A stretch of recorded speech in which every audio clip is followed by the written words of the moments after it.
How do I explain how it started? Putting it into words is like looking at the sky and saying it's blue. Blue doesn't account for gradations of color or shifts in weather or my eye seeing differently than yours. Blue is basic. It doesn't reveal the truth.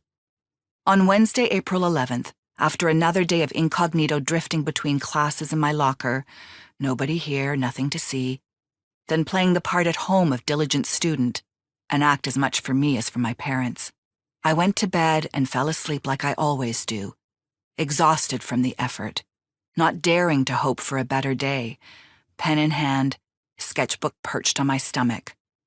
It was the middle of the night when I woke up and saw it. It was absolutely clear. Not a waking dream, not a hazy sort of what is it. No, it was distinct and real. It was there, materializing through the sooty skeins of darkness above my head. A crow. It was hovering over my bed, directly underneath my starburst glass and bronze ceiling light.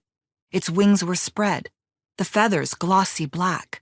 Its eyes, black and red-rimmed, stared at me.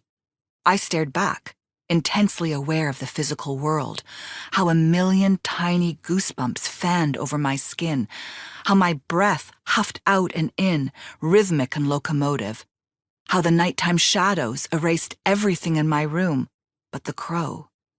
My body had turned into a block of ice.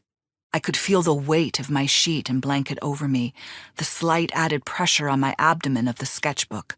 The crow drifted closer, as smooth and stealthy as a military hovercraft. It was maybe 3 feet away now, touching distance. "You are Messenger 93. A voice in the dark. My amazement reeled and multiplied, goosebumps and breathlessness. "You must find her." Its pointed little beak didn't move, didn't snap open and shut or have superimposed lips like in those CG phony movies. But I was certain it was the crow speaking. "She will fall in 7 days.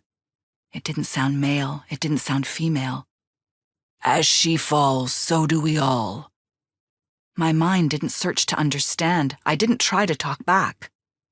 "Only you can save her." The crow flapped its wings one time. I could feel a whoosh of warm air against my cheek. It said, "Save her, save us all."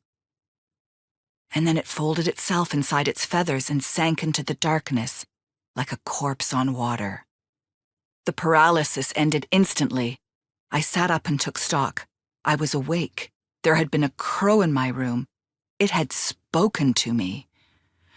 I flicked on my bedside lamp. Its light glowed orange over the walls and ceiling, into every charcoal corner, and I checked around for traces of the crow.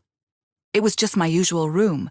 Bed underneath me, desk on the opposite wall, above it my fake painting of a highway disappearing into the distance.